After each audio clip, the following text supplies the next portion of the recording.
Erros de manômetro. Todo instrumento de medição tem erro, e o manômetro não é diferente.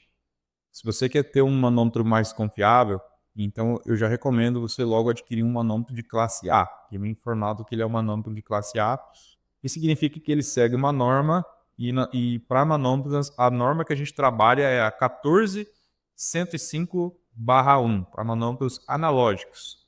E aí nós temos para manômetros que não são analógicos também, mas essa norma ela vai medir de manômetros analógicos. É a 14105/1. E o que essa norma ela dita, né? O que importa para a gente dessa norma, no caso, né? O que importa para nós aqui que a gente vai para campo é a classe do manômetro. Então, qual que é a classe do manômetro que a gente está trabalhando? E essa classe ela vai determinar o quê? Qual que é a faixa de erro aceitável que a gente pode ter para esse manômetro ser considerado dentro dessa classe. De forma geral, a gente trabalha na agricultura com manômetros classe A. É muito difícil a gente encontrar no campo aí algum manômetro classe B, C ou D.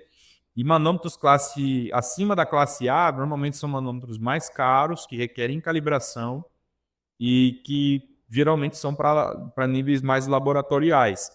Então, no campo, dificilmente a gente vai conseguir essa precisão. Então, por questões de custo-benefício e também questões de viabilidade mesmo técnica de se trabalhar, o mercado ele adotou como de forma geral, né, um manômetro utilizado no campo, um manômetro classe A. Como que a gente sabe se esse manômetro ele é classe A ou não é? Ele tem que ter essa informação na parte impressa ali, da onde a gente mostra a escala do manômetro. Então, tem que estar marcando ali, ó, CL-A, não está aí destacado aí nessa imagem. E isso, ele traz uma questão muito importante. Se essa diferença de erro ela é em percentual, ou seja, eu posso ter mais ou menos 1,6% em relação à pressão real medida, logo, quanto maior a faixa que esse manômetro mede, ou seja, quanto mais pressão esse manômetro mede, maior é o erro. Então a gente recomenda, inclusive, a gente trabalhar para barras horizontais, trabalhar sempre com manômetro, sempre possível trabalhar com manômetro de 100 PSI. Por quê? Se eu tenho um erro de 1,6%, a minha pressão ela vai estar errada, se esse manômetro estiver calibrado, em até 1,6 PSI. Quando eu troco para manômetros de 200 PSI, por exemplo, esse erro de pressão de 1,6%, ele muda para 3,2 PSI. Quando eu vou trabalhar com um manômetro de 300 PSI, já dá 4,8 PSI, ou seja, já dá uma diferença grande, e isso influencia na vazão nominal. Então, às vezes eu coloquei lá, eu estou trabalhando com 45 PSI, e às vezes eu posso estar jogando 40,02 PSI. Isso vai dar uma diferença de vazão nominal que eu vou estar considerando na pressão do manômetro. Então, quanto maior a escala desse manômetro, menor é a precisão. Então, normalmente a gente trabalha com manômetros de 100 PSI, 100 a 200 PSI para barros horizontais, ou seja, para culturas anuais, soja, milho, algodão. A gente vai trabalhar com autopropelido, com pulverizadores de arrasto. E quando a gente vai trabalhar com turbinas, que normalmente a gente trabalha com pressões mais altas ali, de 20 PSI, né? 20 PSI, desculpa.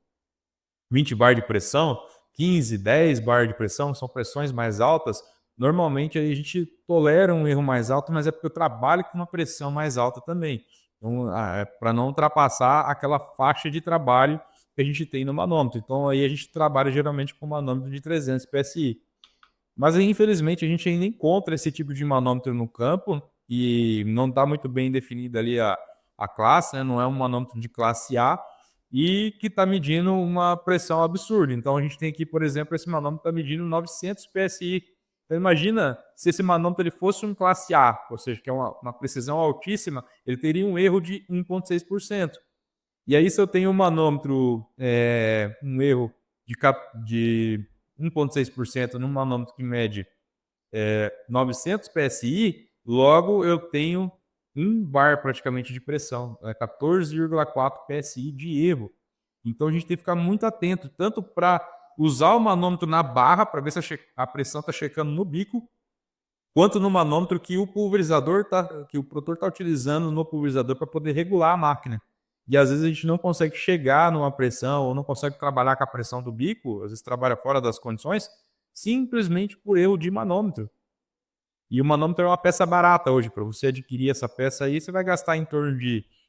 Você encontra aí no mercado em torno de 120 até R$ 200 no manômetro. Só que uma aplicação errada por conta de manômetro, ou o tempo que você gasta tentando regular um pulverizador que está medindo uma pressão errada, é muito mais caro do que você trabalhar com um manômetro adequado. Então trabalhem sempre com um manômetro calibrado, um manômetro classe A e um manômetro adequado para a escala. Vai trabalhar com um pulverizador de barra? Opte por um manômetro de 100 PSI, no máximo até 200.